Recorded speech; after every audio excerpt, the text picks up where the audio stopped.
कार्यक्रम के पुण्यार्चक हैं श्री सुनील जैन, श्रीमती मंजू जैन, प्रभात नगर मेरठ, स्वर्गीय श्री फकीर चंद जैन, स्वर्गीय श्रीमती सरोज देवी जैन, चिलकाना, सहारनपुर, उत्तर प्रदेश।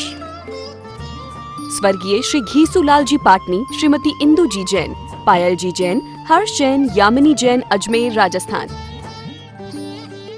ओम नमः सिद्धेभ्यः।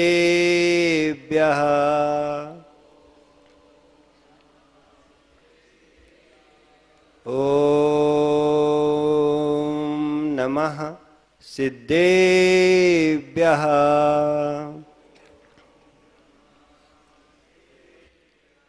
नमः श्री वर्धमानाय निर्धूत कलिलात्मने शालोकानां त्रिलोकानां यद् विद्यादर्पणायते। नमो अरिहन्ताणं नमो सिद्धाणं नमो आयरेयाणं नमो वज्रायाणं नमो लोय सबसावणं। अनंतानंद सिद्ध परमेष्ठी भगवान की 1008 श्री आदिनाथ भगवान की 1008 श्री पार्श्वनाथ भगवान की 1008 श्री वर्धमान शासक नायक वर्धमान स्वामी की परम पूज्य आचार्य भगवान विशुद्ध सागर मुनि महाराज की समस्त मुनि संघ की। भवबंधु अंतिम तीर्थेश भगवान महावीर स्वामी के शासन काल में विराजे आचार्य भगवान विशुद्ध सागर जी के रत्नात्रय की छांव में बैठकर हम मां जिनवाणी का रसपान कर रहे हैं। आचार्य भगवान उमा स्वामी इष्टोपदेश ग्रंथ में लिख रहे हैं, एक शिष्य और एक गुरु की चर्चा चल रही है, जिसमें शिष्य पूछता है कि हे गुरुवर, आपने पहली गाथा में तो श्रेष्ठ गुणों की प्राप्ति कैसे होती है ये बता दिया, लेकिन इसमें योग उपादान की कोई बात नहीं की, वो कैसे होती है। तो आचार्य भगवान समझा रहे हैं, योगोपादान योगेने दस्ता स्वर्णता मता दिव्यादि स्वादि संपत्ता वात्मनोप्यात्मता मता। योग उपादान के कारण, जो योग उपादान के कारण द्रव्य की योग्यता प्रकट होती है, जैसे स्वर्ण पाषाण स्वर्ण पने को प्राप्त होता है, वैसे ही सुद्रव्य सुक्षेत्र और सुकाल के रूप मिलने से यह जीव चैतन्य परमात्मा बन जाता है। इस कारिका में आचार्य भगवान योग उपादान के कारण की कथन कर रहे हैं। जैसे स्वर्ण पाषाण स्वर्ण पने को प्राप्त होता है, वैसे ही चेतन रूप परमात्मा प्रकट होता है जीव आत्मा में। इस कार्यक्रम में आचार्य स्वामी योग्यता का वर्णन कर रहे हैं। योग्यता के अभाव में कार्योत्पत्ति नहीं होती, योग्यता के लिए आगम में उपादान संज्ञा दी है। योग्यता के बिना किसी कार्य की सिद्धि नहीं होती, प्रत्येक द्रव्य अपनी योग्यता के अनुसार परिणमन करता है। जब तक काल लब्धि नहीं होती, तब तक कार्य की सिद्धि व्यक्ति नहीं होती। व्यक्ति कितना ही पुरुषार्थ करे, दब भरे कि कार्य मेरे अनुसार हो, लेकिन नहीं होता। जब तक कार्य लब्धि नहीं आती, जब तक कार्य की सिद्धि नहीं होती, राजेश भैया कितना ही आप पुरुषार्थ कर लो, आप जब तक काल लब्धि नहीं आएगी, जब तक कार्य पूर्ण नहीं होगा। और जैसे ही काल लब्धि आएगी, पता नहीं चलेगा, आपको फटाक से काम हो जाएगा। तो इसलिए कहते हैं कि भैया व्यक्ति अपने अनुसार दब भरता है कि कार्य मेरे अनुसार हो। क्यों अहम भाव में अपना कर्म बंद कर रहे हो? कार्य तो अपने ही अनुसार होगा, तुम अपने आप में व्यर्थ। इसलिए कुंद कुंद स्वामी समय सार जी में लिख रहे हैं, अणदब्येण अणिदब्यस्य नो कीदरे गुणो पाओ तम्मादु शब्दब्बम उपजनते गुण सहावीण। अन्य द्रव्य से अन्य द्रव्य की गुणों की उत्पत्ति नहीं होती, अन्य गुणों से अन्य गुणों की उत्पत्ति नहीं होती। अन्य द्रव्य से परिणाम का उत्पन्न होना तो देखा जाता है। ऐसा नहीं है कि मृत्तिका जैसे मिट्टी है तो मिट्टी क्या कुंभकार के स्वभाव से उत्पन्न हुई है कि मिट्टी स्वयं के स्वभाव से उत्पन्न हुई है घट रूप। लेकिन ऐसा नहीं है, मिट्टी तो स्वयं अपने, यदि ऐसा होता तो मिट्टी कुंभकार के स्वभाव से उत्पन्न होती है तो घट भी कुंभकार के आकार का बनना होता, लेकिन ऐसा नहीं होता। कुंड मिट्टी तो स्वयं के स्वभाव से ही उत्पन्न होती है। द्रव्य के परिणाम का उत्पाद तो देखा जाता है। मृत्तिका के स्वभाव, मृत्तिका अपना स्वभाव का उल्लंघन नहीं करती, उत्पन्न होने वाला कुंभकार घड़े को उत्पन्न करने वाला नहीं है। मिट्टी कुंभकार के स्वभाव को नहीं स्पर्शती, अपने ही स्वभाव से कुंभकार से उत्पन्न होती है। इस तरह सब द्रव्य अपने परिणामन रूप पर्याय से उत्पन्न होते हैं। व्यक्ति आगमहीन है ही तो ठीक है कि कभी उपादान की प्रधानता रहती है तो कभी उपादान की गौणता रहती है, परंतु एक ही क्रिया की जा सकती है, या तो प्रधानता रहेगी उस चीज की गौणता रहेगी, उभय रूप नहीं होता, दोनों क्रियाएं एक साथ नहीं होती। उत्पत्ति उभय से होगी, उत्पत्ति उभय से होगी। राजेश भैया, नाप तोल के पैमाने तो पुराने जमाने के हैं, नाप तोल के पैमाने तो पुराने जमाने के हैं, तो वो शुद्ध वस्तु भी अशुद्ध दिखाई देती है, कितनी ही परख करा लो वो, क्योंकि जमाना तो इस जमाने के होना चाहिए, पैमाने वस्तु तो इस जमाने की है, लेकिन वो अशुद्धता ही प्रकट करती है। यदि तुम्हें अपनी शुद्धता, वस्तु की शुद्धता चाहिए तो पैमाने भी इस जमाने के चाहिए। जो लोग चौथे काल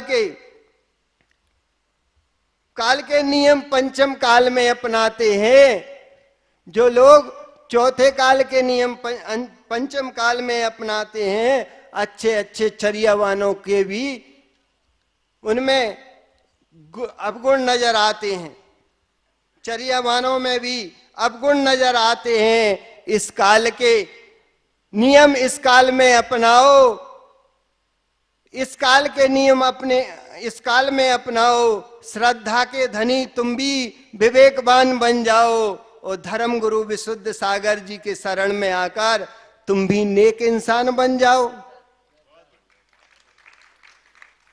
एकता निमित्तता, एकांत निमित्तता से हानि है। कुछ लोग स्वच्छंदी होकर संयम और चारित्र से शून्य हो रहे हैं। जैसे कोई मोदक को देखकर यह कहना कि मोदक ना होता तो मैं नहीं खाता। अरे भैया, मोदक ने कब कहा कि मुझे खाओ? वो तो जड़ है और तुम चेतन हो। लड्डू सामने था इसलिए हमने खा लिया, उन्होंने मुझे कसाय करा दी, अमुक इंद्री की विषय सामग्री ने मुझे प्रेरित किया इसलिए मैंने सेवन किया। ये नहीं होती तो हम सेवन नहीं करते। भैया, विषय सामग्री ने कब कहा कि मुझे सेवन करो? मोदक ने कब कहा कि मुझे मेरा सेवन करो? वह तो जड़ है और तू चेतन है। चित्त व्यक्ति को नहीं संभालते और निमित्तों को दोष देते हैं। अपनी चित्त वृत्ति को नहीं संभालते और निमित्तों को देते हैं, तो निमित्त नहीं कुछ करते। प्रेरक और उदासीन निमित्त, दो प्रकार के निमित्त होते हैं। गुरु तो प्रेरक निमित्त हैं, लेकिन पंडाल तुम्हारे लिए उदासीन निमित्त है। यदि आप यहाँ आकर बैठना चाहो तो बैठ सकते हो, लेकिन गुरु हमारे प्रेरक निमित्त हैं। ये यहाँ तुम बैठोगे नहीं शांति से, तुम्हें कुछ ना कुछ देते रहेंगे, प्रेरित करते रहेंगे। ऐसे परम पूज्य आचार्य भगवान विशुद्ध सागर मुनि महाराज की जय। नमोस्तुते। नमः सिद्धिभ्यः।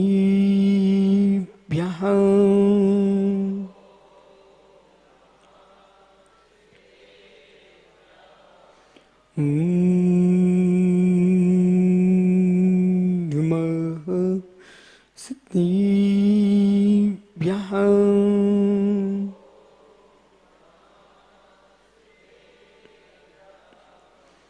श्रीमुत्पुरुगुम्भीरं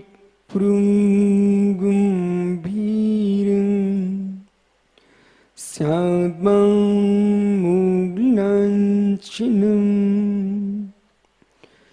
धियां त्रैलोक्यनाथस्य सासिनं जिनसासिनं सासिनं जिनसासिनं सासिनं जिनसासिनं डुमुरिं ताडिं डुमु सिद्धाडुं डुमु आयरियाणुं डुमु छायाडुं डुमु नुई सोविसाहुडुं। अनंत अनंत परम सिद्ध भगवान की, एक भगवान शांतिनाथ स्वामी की, एक भगवान महावीर स्वामी की, परम पूज्य आचार्य भगवान कुंद कुंद स्वामी की, परम पूज्य आचार्य विराग सागर मुनि महाराज की, अहिंसामय विश्व धर्म की।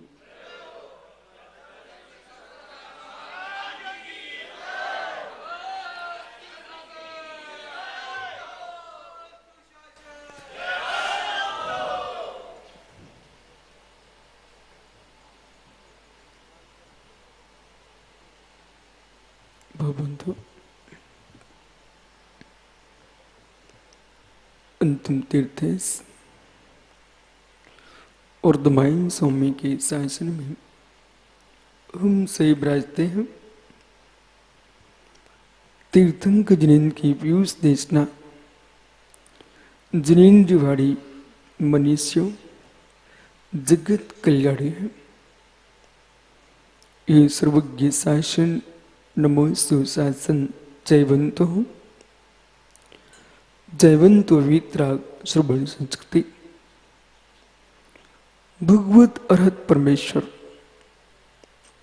तीर्थंकर दिनेश्वर देव ने विश्व अवस्था को वही विद्या प्रदान की है जो विद्या संपूर्ण जगत की अविद्या का नाश करने वाली है। जहां लोगों के मस्तिष्क में एकांत की दृष्टि है, जहां लोगों की बुद्धि में एक पक्षी है, वह ज्ञानियों सत्य का दर्शन नहीं हो सकता। जिसके अंदर अनंत संभावनाएं हैं, अनंत संभावनाओं को जानने की आकांक्षा जिसके अंदर होगी, वो सत्य के पास पहुंच सकता है। और जिस व्यक्ति ने निर्णय विपरीत कर लिया है, उसको सत्य का कभी अनुभव ही नहीं हो सकता। जिस बेचारे ने गुड़ को ही मिश्री कहना प्रारंभ कर चुका है, और उसे मिश्री का स्वाद कभी नहीं आएगा, क्योंकि उसकी दृष्टि में मिश्री यानी गुड़, मिश्री यानी गुड़। तो जब गुड़ ही को मिश्री मान रहा है, अरे गुड़ मीठा तो होता है, इसमें कोई शंका नहीं है, परंतु गुड़ मिश्री नहीं होता। मिठास को देख करके, गुड़ के मिठास को देख करके उस मिश्री की कल्पना मत कीजिए। गुड़ के मिठास को देख करके खांड शक्कर की कल्पना मत कीजिए, और गुड़ के मिठास को देख करके उसमें अमृत की कल्पना मत कीजिए। संतुष्टि एक कल्पना कौन करता है?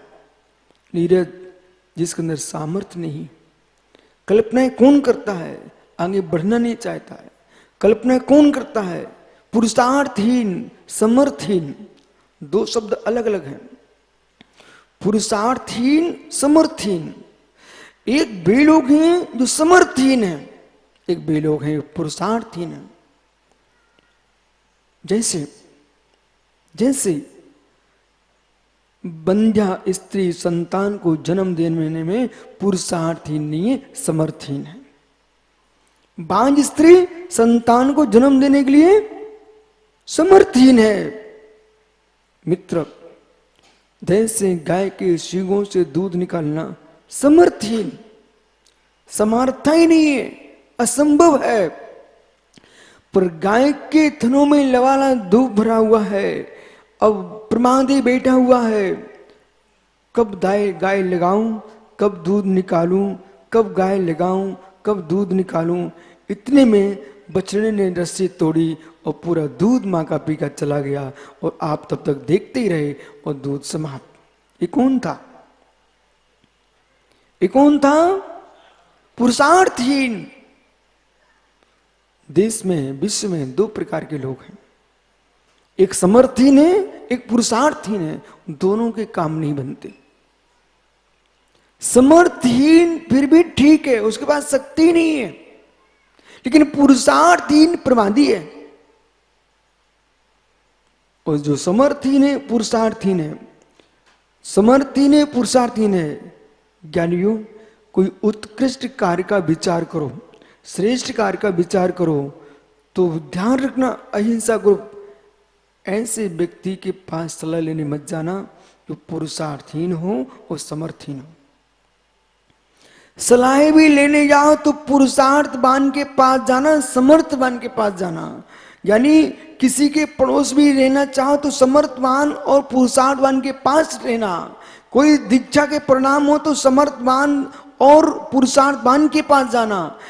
किसी भी कार्य की सफलता चाहिए तो समर्थवान और पुरुषार्थवान के पास जाना चाहिए। असमर्थ के पास पहुंच गए। भाई, एक छात्र सलाह लेने गया, ऋषभ, मैं जिलाधीश बनना चाहता। सलाह किस लिए लेने गया मालूम? सलाह किस लेने गया? जो 5वीं क्लास भी नहीं पढ़ा था, वो पान के ठेले पर पान लगा रहा था।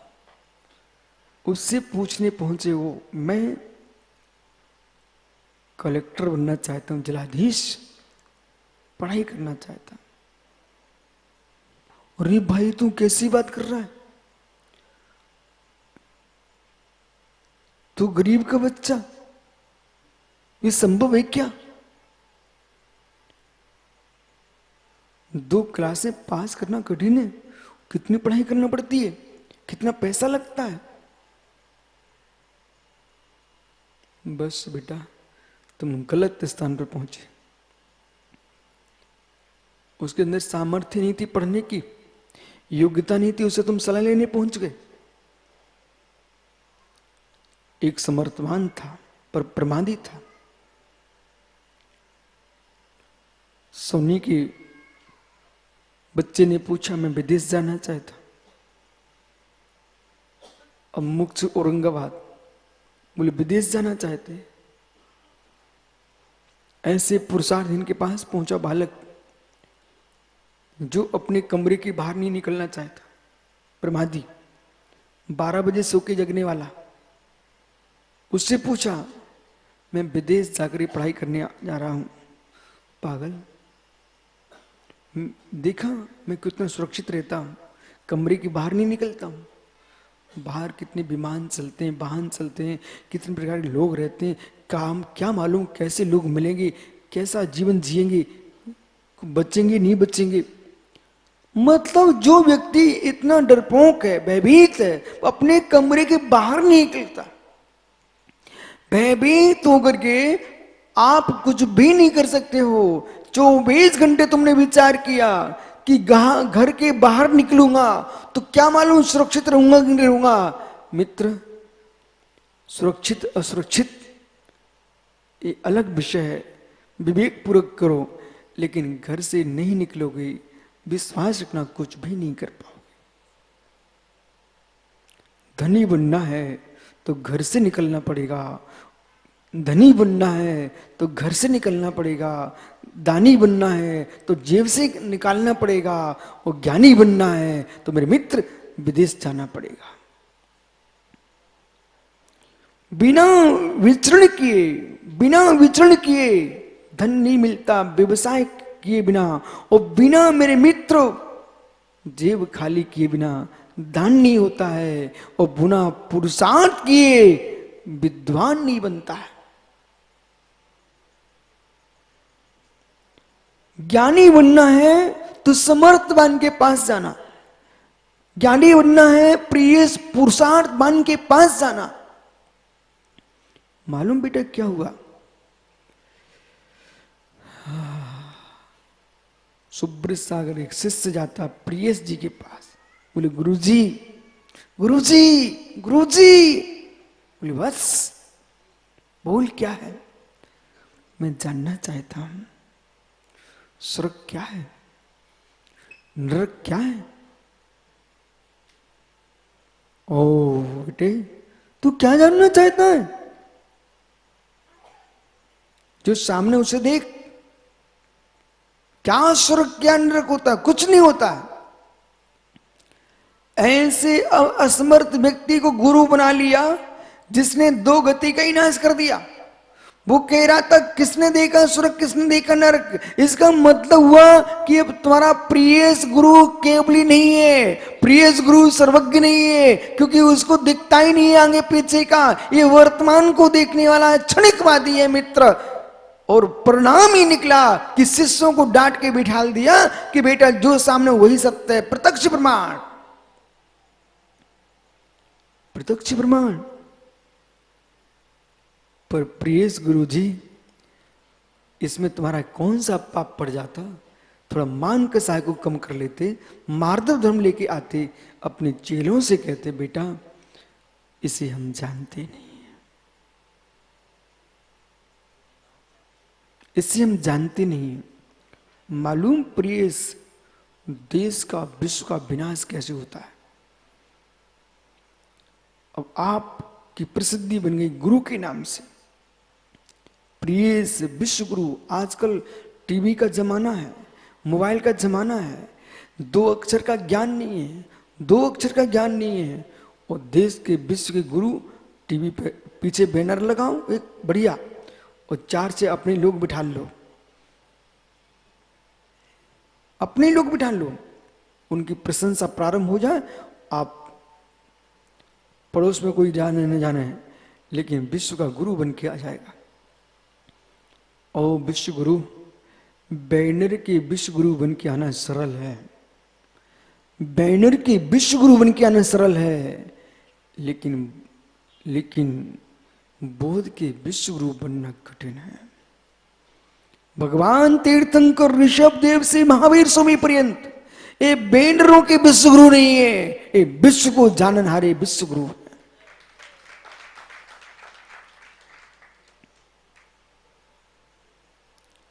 इसलिए आपको प्रवचन सुनने का भी शौक हो,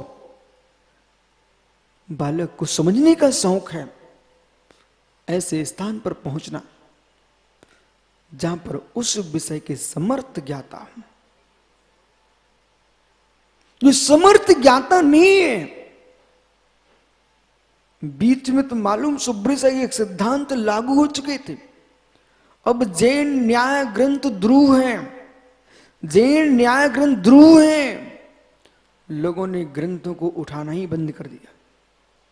अलमारियों में बंद हैं। अध्यात्म पढ़ना नहीं, चिट्ठी लगा दी लोगों ने, अध्यात्म पढ़ना नहीं, ये तो मुनियों के ग्रंथ हैं और मुनि पढ़ेंगे नहीं, वे आरती उतरवाएंगे और श्रावक को पढ़ने नहीं देंगे, आगम का क्या होगा?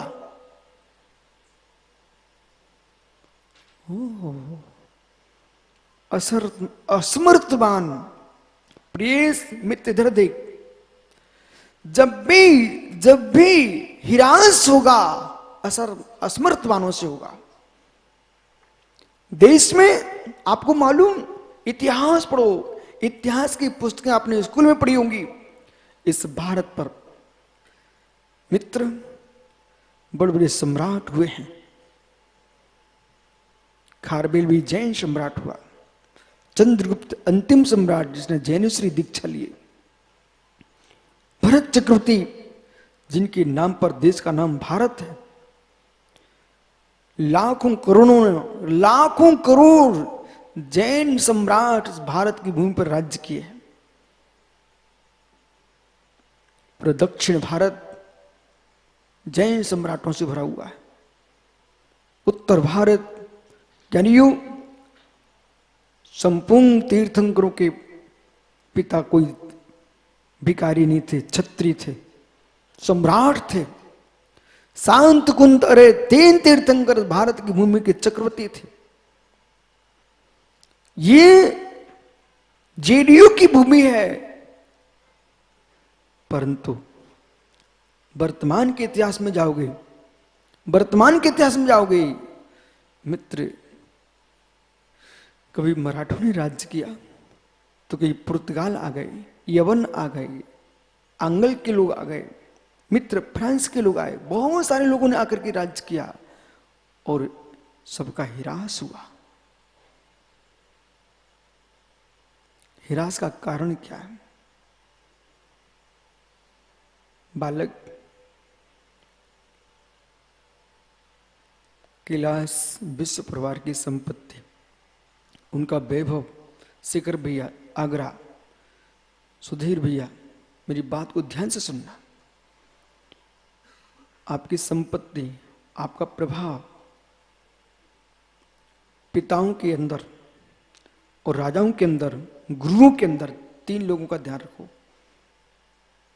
पिता, सम्राट, राजा, गुरु, वैद्य, इस 4 लोगों पर अपनी दृष्टिपात करो। पिता, राजा, गुरु, सम्राट, मित्र, वैद्य।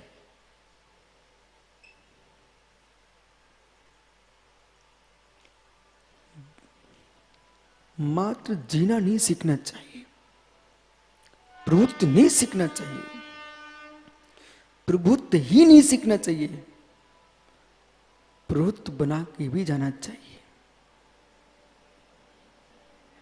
आज आपका माना कि नगर में नाम चल रहा है और भजन है तुम्हारे पास, वो भजन तुम्हारे पास है, तो मित्र तुम्हारा कर्तव्य क्या है? तुम एक पिता के पद पर पहुंच चुके हो, बहुत बड़ी जिम्मेदारी आ चुकी पिता नाम पर। क्या अहिंसा ग्रुप अपने आप को बच्चे कब तक मानते रहोगे? अब जब तक बच्चों के बच्चे हो जाएं तब तक बच्चे रहोगे क्या? नीरज, कब तक? मित्र सुनना मैं क्या बोल रहा हूं, बहुत गहरा विषय है, क्योंकि सप्तभंगी की व्याख्या है और सप्तभंगी में सिद्धांत प्रारंभ कहां से हो रहा है। सुधीर भाई, आप यदि प्रभावी पिता हो, आपके जाने के बाद प्रभाव जीवित रहा तो मित्र तुम्हारी वंश परंपरा मुस्कुराएगी, और वंश परंपरा में तुम जैसा प्रभावी आदमी नहीं हुआ तो पूरे वंश के लोग हीन भावना में जिएंगे। बोले कैसे? बोले मेरे दादा थे, मुनि संघ का विहार करा के आए थे, मेरे दादा थे, धर्मात्मा थे, मेरे दादा थे, ऐसी बातें करेंगे। पर बेटा थे और तुम्हारी क्या औकात है? बड़ी बड़ी हवेलियां, बड़े बड़े राज्य, बड़े बड़े दुर्ग हम लोग घूम के आए हैं। उनकी संतानों से मिलके आए, वो दर्शन करने आए। बोले गुरुजी, जब दादा सम्राट थे, ओह बेटा ये क्या हुआ, संभाल क्यों नहीं पाए?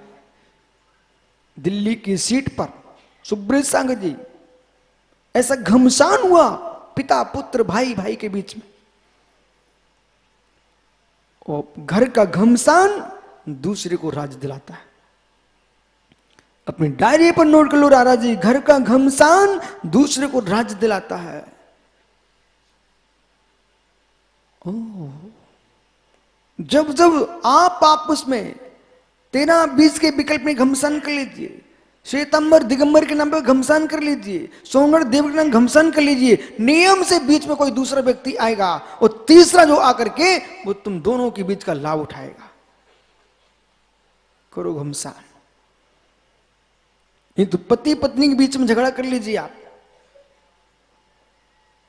उसमें तत्काल में पति भी परेशान है, तत्काल में पत्नी भी परेशान है, और ये बड़ा सुंदर मौका है उनके घर का रेस्ट पाने का। जब राजकुमार गंगमाल तो इसमें बहुत चतुर जीव है, बोले यही तो मौका रहता है।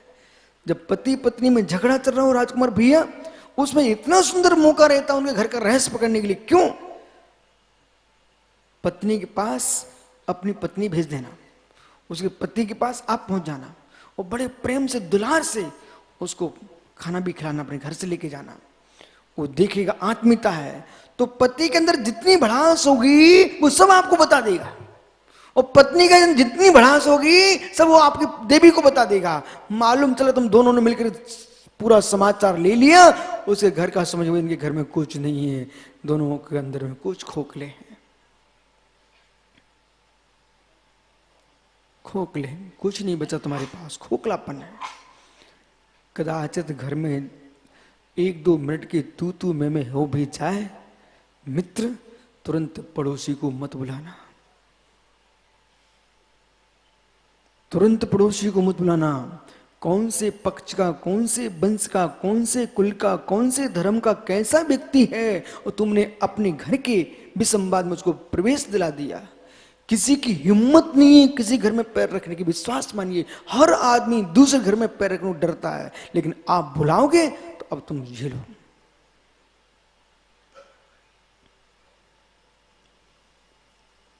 अनेकांत पर दृष्टिपात करो। पिता का धर्म विषय को, इसको यहां पूरा आगे चलते, पिता का धर्म कि आप इतने सम्मानों में डूबे रहे, सम्मानों में डूबे रहे, अपने बेटे को योग्य नहीं बना पाए। बेटा दुकान ही चलाता रहा, हल ही जोतता रहा, पैसे ही गिनता रहा, पिताजी का प्रभाव फैल चुका था, पर नगर में बेटे को जानता ही नहीं था। मालूम, श्रवण परंपरा में आचार परंपरा चलती है, आपके यहां संतान परंपरा चलती है।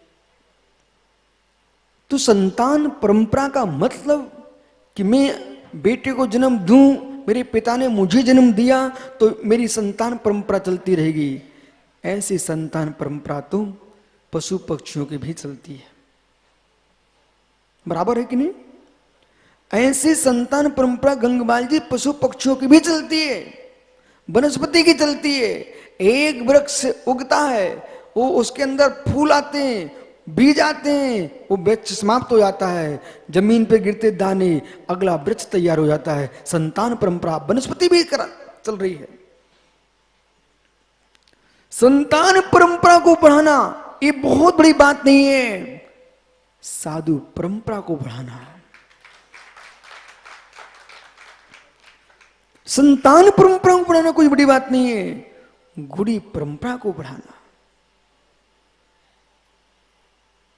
इसलिए यदि पिताजी का बहुत वर्चस्व है, बेटों को खड़ा करना चाहिए। अन्यथा तुम संपत्ति का स्वामी तो बना जाओगे, पिताओं अपनी संपत्ति का स्वामी तो बना जाओगे, पर सनातन धर्म का स्वामी कौन बनेगा? बिराजू शिखरचंद जी मित्र, जब शिखर पर शिखर बना रहे हो, एक का शिखर का उद्घाटन बेटे के हाथ से भी करवा देना। और आपका सम्मान हो रहा हो कहीं, लड़के को लेके जाना, बोले इसको बांधो पकड़ी, ऐसा अपने देखते देखते 4-6 जगह लेके जाओ उसको, और उसको तिलक लगवाओ, अपने हाथ से तिलक लगवाओ। बोले क्यों? रहस्य, चालक बगल में बैठ करके दूसरे को कार चलाना सिखाता है। सम्राट अपने जीते जी अपने बेटे को युवराज बनाता है। आचार्य परमेष्ठी, जैन दर्शन में लिखा, आचार्य परमेष्ठी अपने सामने ही एक योग्य शिष्य को बालाचार पद दे करके अपने पास बिठा करके उसको सारी विद्या सिखाते। ऐसे पिताओं का धर्म है। यदि तुम सम्मान पा रहे हो तो बेटे को सम्मान दिलाओ। जब सम्मान की ललक लग जाएगी तो धीरे से ये भी सीखेंगे ये सम्मान मिलता कैसे है। जब मिलता कैसे है तो पिताजी शिखर बनाते थे, इसलिए सम्मान का सम्मान में होता है। वो काम मैं भी करूंगा। मित्र, आपने परंपरा बढ़ा दी। ऐसा करोगे कि नहीं करोगे? बेटे को लेके जाना, बिराजो। अब वैद्य है, वैद्य, उस वैद्य का दायित्व है अपने चेले बनाए, और चेले बना करके कंजूस ना बने, सारी विद्या उसको सिखाए, अन्यथा देश में एक विद्या का विनाश हो जाएगा। ऐसे वैद्य बन के मत जाओ कि मैं प्रशंसनीय हूं, मैं ख्याति प्राप्त हूं, मेरे पास ज्ञान है, उस सारा ज्ञान लेके तुम मर जाओगे। तो मित्र, पुस्तकों में मालूम, ग्रंथों में विधि लिखी होती है, प्रयोग नहीं। जो आंखों के सामने प्रयोग होता है वो अलग होता है। ऐसे लोग हैं, एक अक्षर नहीं पढ़े पर वैद्यों के साथ रह रह करके रोग दूर कर रहे हैं। इसलिए विधि का ज्ञान होना चाहिए। सम्राट विलासिता में तुम जीते रहे, विलासिता में जीते रहे और यही सोचते रहे मैं ही सर्वस्व हूं, मैं ही सर्वस्व हूं। ऐसा प्रमादी जीव सम्राट बना। जैसी वृद्ध अवस्था आई, बेटे राजकुमारों को पढ़ा नहीं पाए, अस्त्र शस्त्र कला सिखा नहीं पाए, और जैसे ही वृद्ध हुए, असमर्थ हुए, शत्रु राजा ने चढ़ाई कर दी। बेटे को धनुष पर डोरी बांध रखने की विद्या ही पता नहीं थी, क्योंकि राजकुमार तो लालन पालन महलों में, प्रासादों में सुख का जीवन जी रहे थे। मित्र, राज्य संभालना है तो राज्य घर में जन्मने के बाद भी राज सुख पूरे नहीं भोगना, तुमको भी विद्यालय में पढ़ने जाना पड़ेगा और सामान्य छात्रों के बीच में बैठना पड़ेगा। उज्जैन में प्राचीन काल में देश के राजे महाराजों के जो बच्चे थे उज्जैन में पढ़ने जाया करते थे।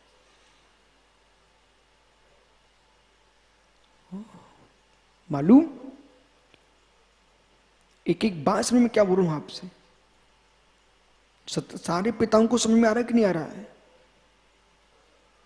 कहीं ऐसा ना हो जाए कोई वृद्ध, कोई युवा वृद्ध होने के बाद तुम्हारी संतान को देख करके ये ना कह पाए इनके पिताजी थे तब नगर में बहुत चातुर्मास होते थे,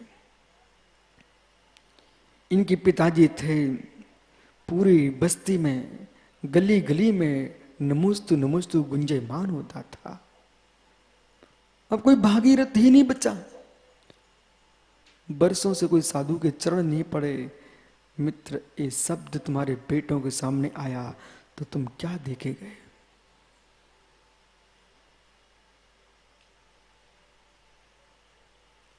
क्या हो गया?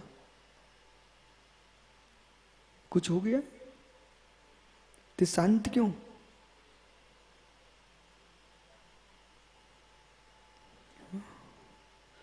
उमंग का जीवन जीना चाहिए, उत्साह का जीवन जीना चाहिए। जिनके अंदर उत्साह भंग हो चुका है, ऋषभ अपने भाई से बोले भैया उत्साह भंग हो गया ना तो जीवन मुर्दे के समान हो गया है।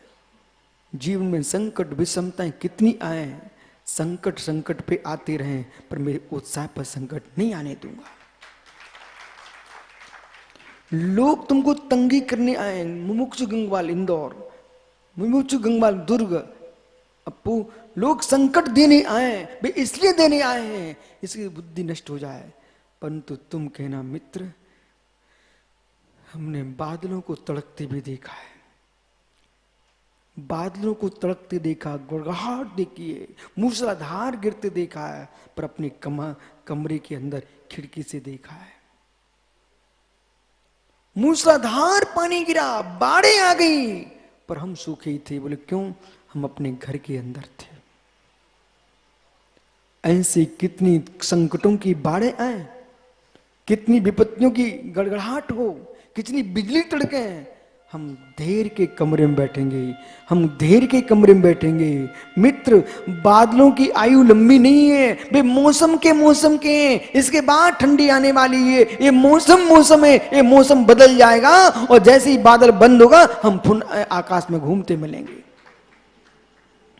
जैसे बादलों की गड़गड़ाहट समाप्त हो जाएगी, विश्वास रखिए 1 महीना 1.5 महीने के अंदर से गड़गड़ाहट समाप्त हो जाएगी, मौसम चेंज हो जाएगा। आसोज का महीना आएगा, तुमको गर्मी महसूस होगी और पुनः वो भी महीना निकल जाएगा। कार्तिक का आएगा, ठंडी लगने लग जाएगी। फाल्गुन के पास चैत बैसाख आएंगे, गर्मी लगने लग जाएगी। ये मौसम बदलते हमने देखे हैं, पर हम मौसमों में नहीं बदले। हम जो हैं सो हैं, हम जो हैं सो हैं। किंचित भी आप लोगों को समझ में आ रहा हो तो मित्र मेरी बात पर ध्यान दो। सुख की योग्यताओं के साथ अपनी संतान को योग्य बनाइए, अन्यथा जैसे दुनिया के राज्य नष्ट हुए हैं, जिनके हाथ में गद्दियां आई हों तब भी भूखिन भूखिन मर रहे। ओहो हो, कंट्रोल के चावल के लाइन लगाना पड़ रही है सुब्रत सागर जी। जिनके शासन चले हों वो बेही ज्यादा कंट्रोल के पास घूमते हैं, और ज्ञानी जिनका शासन नहीं है वे देश में सुख से जी रहे हैं।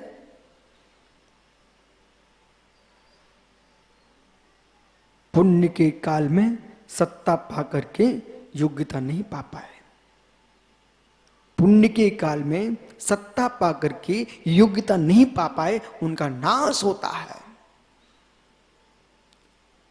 आज तो कैलाश भाई कलम बंदी नहीं कर रहा, ज्ञानी लिखो लिखो, आप तो लिखो। पुण्य के नियोग से सत्ता पाली है लेकिन योग्यता नहीं पा पाए, उनके नाश होंगे। सत्ता के साथ योग्यता में चले जाना चाहिए। कन्नू भाई, यदि मंत्री बना ज्ञानी, अध्ययन प्रारंभ कर दो। बहुत सारे विषय प्रवेश करने से पता चलते हैं।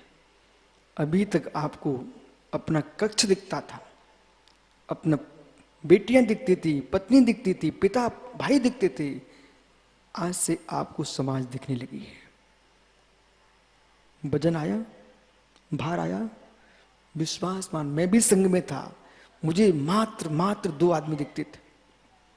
जब मैं संघ में था मात्र 2 आदमी को दिखता था, एक थे विशुद्ध सागर, एक थे विराग सागर। मैं तीसरे से संघ में मतलब ही नहीं रखता था, और तीसरे से मतलब नहीं रखा, उसका फल मुझे मिल रहा है।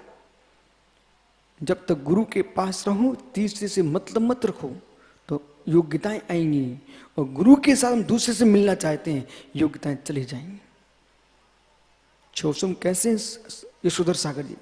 बेटा 600 में से कन्नू के घर में एक लाइट लगी हुई है, पूरी लाइन, और घर में तो छोटी लाइन रहती है। परंतु इन्होंने भाई साहब ने क्या किया, कूलर भी है, फ्रिज भी है, एसी भी लगा लिया भाई ने, और हेलोजन बड़े बड़े बल्ब लगे हुए हैं। इसी बीच में उन्होंने क्या किया, एक हीटर जला लिया। अब दूसरी चीज, जैसे हीटर जलता है ना, सारे बल्बों की रोशनी, सारे बल्बों की रोशनी दूसरी जी टमटम होने लगी। लाइट तो उतनी थी ना। अब ये ब्रह्मचारी गण महाराज लोग शायद श्राप को सुनो, मैं क्या रहस्य बोल रहा हूं। जैसे कन्नू भाई ने हीटर जलाया कि सारे बल्ब धीमे पड़ गए। ऐसे बेटा तुम गुरु के पास ज्ञानी बनने आए थे, पर इधर भी इधर भी इधर भी, और किसी से राख का हीटर जला दिया। अब तुम्हारी बुद्धि कमजोर हो जाएगी। अब ज्ञानी बनने वाले नहीं हो, ज्ञानी बनना है तो मालूम। कभी कभी एक दिन क्या हुआ कि लाइट चली गई, इन्वर्टर था, वो प्रवचन होना था, तो समझदार ट्रस्टी थे, उन्होंने क्या किया, जितने बल्ब थे सारे भवन के बल्ब बंद कर दिए, जिससे कि इन्वर्टर से एक माइक चल सके। विशाल ट्रस्टियों ने क्या किया, मंदिर के सारे बल्ब बंद कर दिए, जहां जहां जो काम हो रहे सब बंद कर दिए। बोले क्यों? उसे मालूम था कि इन्वर्टर में उतना ही शक्ति, उतना ही पावर है कि जिससे कि एक माइक चल सकता है। उन्होंने मालूम क्या किया, एक माइक चालू कर दिया, सब बंद करके। ऐसे ज्ञानी, अब तुमको मालूम है कि मेरी शक्ति उतनी ही है, तो माइक के प्रवचन का माइक चले, बाकी सब बंद कर दो।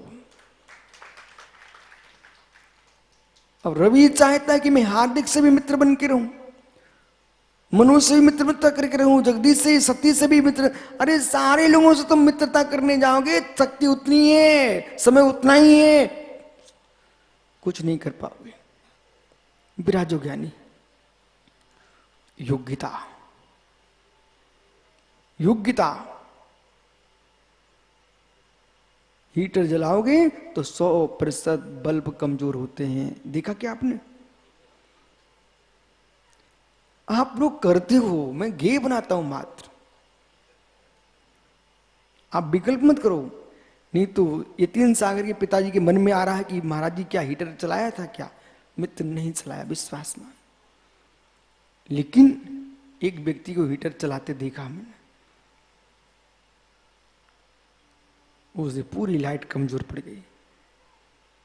ऐसे ही विषय कसायों का हीटर इतना तेज है कि शोषम अपने आप न्यून हो जाता है। जिन छात्रों को ज्ञानी बनना हो, जिन छात्रों को विशेषता हासिल करना हो, उन सारे छात्रों को आज ही ब्रह्मचर्य ले लेना चाहिए। कब तक? जब तक पढ़ाई करे तब तक कर ले लो।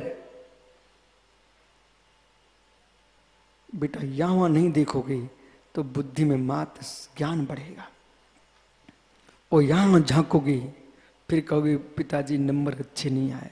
बोले बेटा नंबर दूसरी जगह चले गए हैं, अब नंबर कहां से आए? क्यों? मतलब हंस रहे, इसका मतलब ऐसे ही हुआ है। जब तक तुमने दूसरे के नंबर नहीं लिए, जब तक, समझ में क्या हुआ, जब तक दूसरे के नंबर फिट नहीं किए तुमने, तब तक पढ़ाई अच्छी चलती रही। और जब से तुम नंबर लेने लग गए हो, तुम्हारे नंबर जाने लगे। अब सबको समझ में आ गया। विराजो ज्ञानी, योग्यता, योग्यता। देखो सबको मालूम है, चोर चोर मोसेरे भाई। माताओं विश्वास मानो, विश्वास मानो। आपके घर में कितनी शांति थी, तुम्हारा स्वामी आपको भरपूर दुलार देता था, पर तुमने किसी दूसरे का नंबर यदि ले लिया, उसी दिन घर में संकट प्रारंभ हो चुका है। संकट प्रारंभ हो गया, क्योंकि नंबर दूसरे के आ चुके हैं। वैद्य जी कहां? कोठारी जी। वैद्य जी ऐसे ही चले जाओगे क्या? एक शिष्य तो बना जाओ।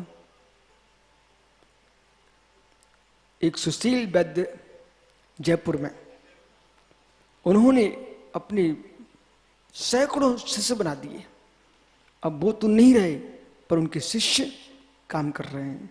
तो आप भी, आपको ना मिले तो मैं बता देता हूँ, इनको पकड़ लो कन्नू मन्नू को सबको, बोले 1 घंटा बैठो हम पढ़ा रहे हैं क्या, वैद्य शास्त्र। मतलब ये सोचो, व्यापार नहीं, धर्म सुरक्षित।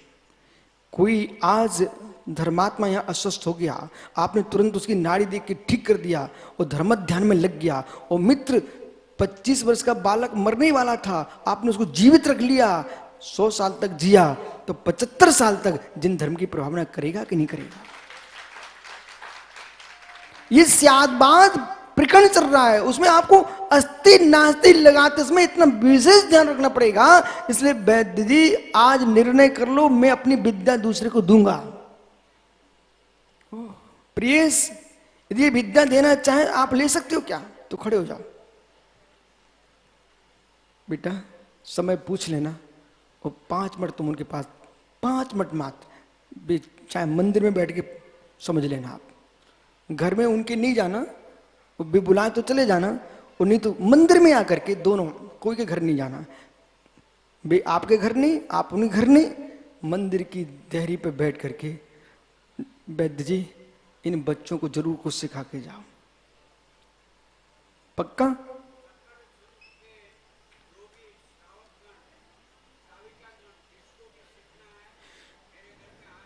मित्र,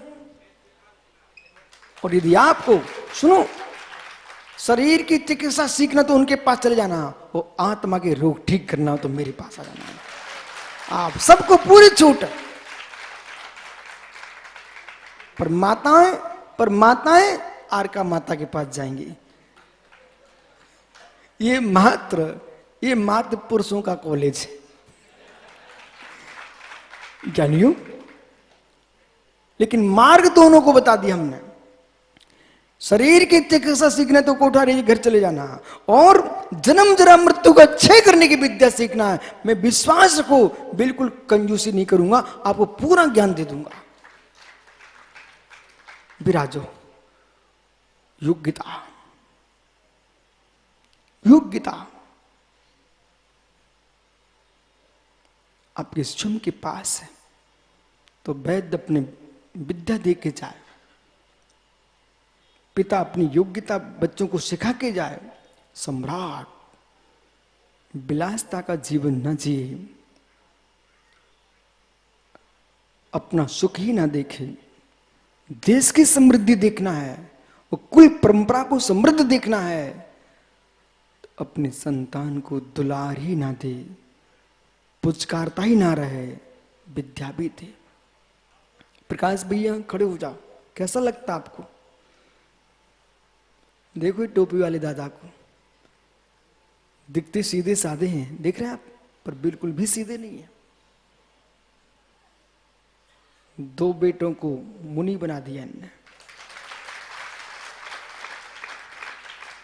कालाजी छिंदमाड़ा खड़े हो जाओ, सीधे हो? बिल्कुल भी सीधे नहीं हो। इकलौते बेटे को साधु बना दिया। मित्र, मैं ये चाहता हूं, जिनके पास संतान है, तुम संतान को जन्म दो, कुछ अपने पास रखो, कुछ साधु बना दो, कुछ देश को दे दो। विराजो, योग्यता, सम्राट योग्यता प्रदान करे, शिष्य गुरु, शिष्य गुरु मित्र। आप अपने सम्मानों में इतने आनंद में डूबते रहे, पूजा को प्राप्त होते रहे, उपदेश चलता रहा, और शिष्य समुदाय मात्र आपकी सेवा में ही लगा रहा। यदि ये ज्ञानी नहीं बने तो बोध होना चाहिए है शिष्यों को जन्म क्यों दिया जाता है। शिष्य यानी शासन, जिन शासन की परंपरा को आगे बढ़ाएं, जो शास्त्रों को आगे बढ़ाएं, उसका नाम शिष्य है। इतनी योग्यता शिष्यों के अंदर आना चाहिए है। कुंद स्वामी ने अपने शिष्यों को दिया, उन्होंने अपने शिष्यों को दिया, यानी आचार्य परंपरा में गौतम स्वामी ने अपने शिष्यों को दिया, मेदार ने अपने शिष्यों को दिया, मित्र भद्रभाऊ ने अपने शिष्यों को दिया, और ये परंपरा आज तक सनातन अनुव्रत चली आ रही है। उसका परिणाम है पट्ट पट्ट पट्ट पर बैठते रहे, पट्टाचार बनते रहे। तो पट्टाचार का मतलब जहां ये सोच लिया पट्ट पे बैठूं, योग्यताएं हासिल करूं नहीं, तो तुम्हारे सारे अज्ञानी हो जाएंगे, तुम्हारा पट्ट समाप्त हो जाएगा। इस सिंहासन पर पाटे पर बैठने के साथ एक काट का पाटा आचार नहीं है, ये पाट काट का पाटा आचार नहीं है मित्र। आचरण तुम्हारा आचार है, प्रज्ञा होना चाहिए, विवेक होना चाहिए, ज्ञान होना चाहिए, और ज्ञानियों प्राणी मात्र के प्रति उत्साह भरने की कला होना चाहिए, और प्राणी मात्र के कल्याण मार्ग का उपदेश देना चाहिए अपनी सुरक्षा करते हुए। असमर्थ पुरुषार्थहीन, अविनाश 2 सूत्र आज। असमर्थ पुरुषार्थहीन, विराजो विराजो, असमर्थ पुरुषार्थहीन। जब भी विपर्यास हुआ है तो असमर्थ लोगों से हुआ है, धर्म का विच्छेद हुआ है, विपरीत पंथ चले हैं, असमर्थ लोगों से चले हैं। इस कार्यक्रम के पुण्यार्चक हैं श्री सुनील जैन, श्रीमती मंजू जैन, प्रभात नगर मेरठ, स्वर्गीय श्री फकीर चंद जैन, स्वर्गीय श्रीमती सरोज देवी जैन, चिलकाना सहारनपुर, उत्तर प्रदेश। स्वर्गीय श्री घीसूलाल जी पाटनी, श्रीमती इंदू जी जैन, पायल जी जैन, हर्ष जैन, यामिनी जैन, अजमेर, राजस्थान।